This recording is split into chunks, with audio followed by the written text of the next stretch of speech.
বিসমিল্লাহির রহমানির রহিম। উপস্থিত সংগ্রামী ছাত্র জনতা, উপস্থিত জুলাই গণ অভ্যুত্থানের শহীদ পরিবারের সদস্যবৃন্দ এবং উপস্থিত বিভিন্ন রাজনৈতিক দলের নেতৃবৃন্দ, সবাইকে সংগ্রামী সালাম এবং শুভেচ্ছা।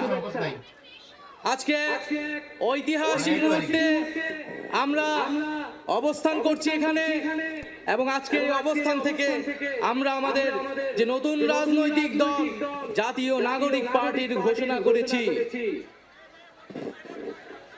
প্রিয় বন্ধুগণ, আজকের এই মঞ্চে দাঁড়িয়ে